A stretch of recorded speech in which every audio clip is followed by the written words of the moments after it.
The following tape and many others were recovered by FBI intern Valerie Bardot and given to us. Leaving without a trace, she suddenly went missing at the end of her internship in Lancaster, California. Foul play is suspected.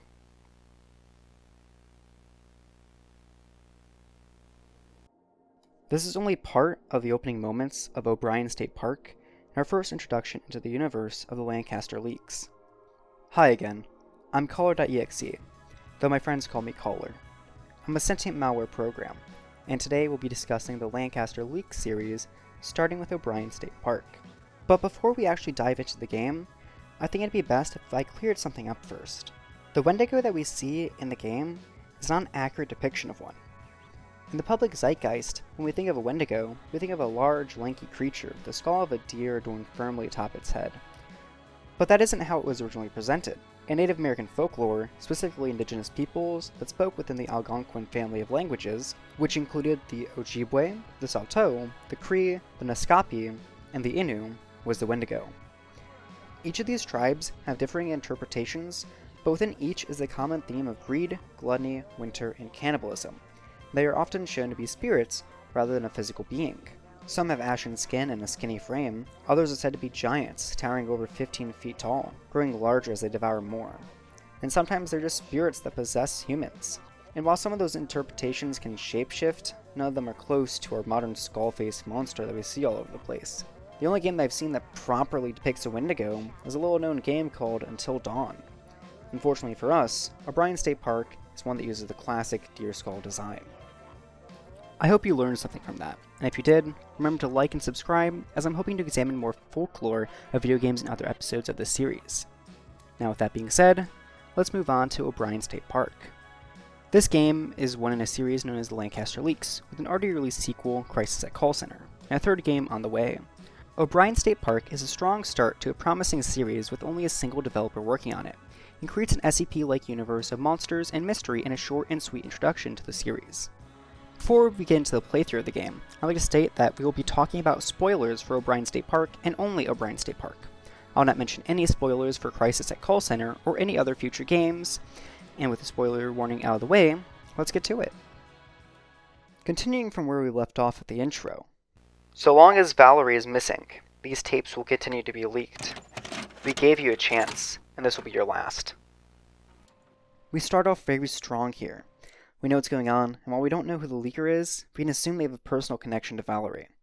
There's a cut to black, and we're presented with the normal run-of-the-mill FBI warning screen. Well, kind of. This one seems to be specifically made as a warning to any unauthorized viewers, rather than a warning to pirates. The rest of the tape, up until the gameplay, tells us that O'Brien State Park, originally home to the Dakota and Ojibwe tribes, along with other state parks up north, have had an increase in animal attacks, with the cause being unclear. That is, until footage from a missing person, Brady Kaufman, was recovered. We learned that Brady Kaufman visited O'Brien State Park alone on August 25th. With no evidence of mental illness, his behavior was unusual during his time there. He was reported missing on August 26th, and his body was discovered on August 30th, which was when the FBI recovered the footage. After another FBI warning screen, we're thrust into the game, starting off at what we can assume is Brady's camp. Throughout the game, we'll see annotations that kind of guide us towards what we're supposed to do. This is honestly a really creative presentation of the VHS horror genre, and beside the occasional fun prompt, it helps to get the player immersed. Now, when I first played this on stream, my game was lagging like crazy, and I had to go into the settings to bring it down to low. And this really makes the experience a tad bit worse. I never expected this game to be this demanding, and comparing the runtime of under 20 minutes to the storage it takes up, on top of the poor performance, it is very clear that the game is unoptimized. Despite this hang-up, it's still playable. After examining the campsite, taking in the crickets in the distance, and the close crackle of the fire, we were given our first annotation. It tells us that the subject, aka Brady, goes towards the camp showers, and as we're playing as Brady, that's our first objective. We walk out onto the gravel road that connects our camp to the others, and take our time getting to the showers. The environment here is stellar, with trees towering above us and the other camps scattered around. Halfway to the showers, a car alarm begins blaring out, and while it did scare me, it didn't feel earned. But even with that holdup, we continue to the showers.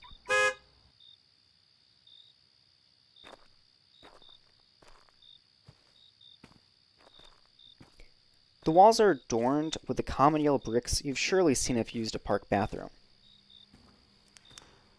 The lights flicker as we approach the showers, and we wade into the steam before the video cuts. With another portion of text, it states that the subject stopped filming, then 10 minutes later, continued, before heading back to the campsite.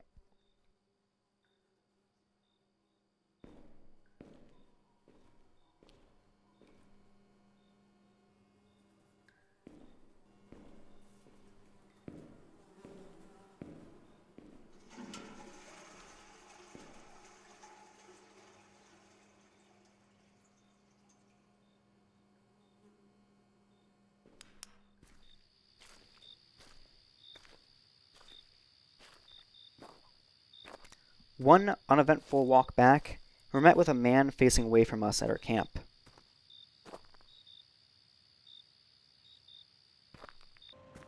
The video once again cuts here with yet another portion of text stating, "Upon return to the campsite, an unknown figure stands near the subject's tent. Neither campground records nor witnesses recall seeing a white male of this profile. Why this person was here, or who they are, still remains unknown, but is not being actively pursued." Now, in my opinion, there are two implications here.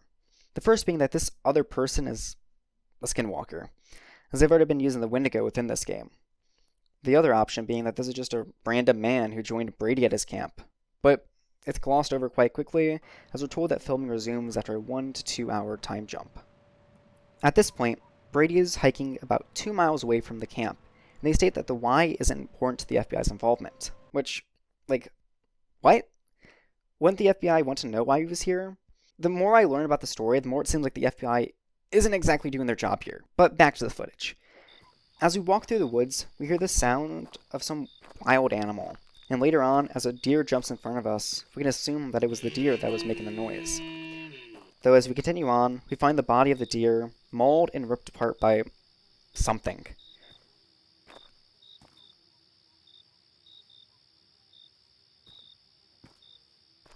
A few seconds after finding the deer, the camera cuts once again to zoom with Brady running through the woods, trying his best to get away from whatever is chasing him.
Eventually catches up to him, though, and after dropping the camera, we indirectly watch the creatures tear him apart through the shadow his flashlight casts.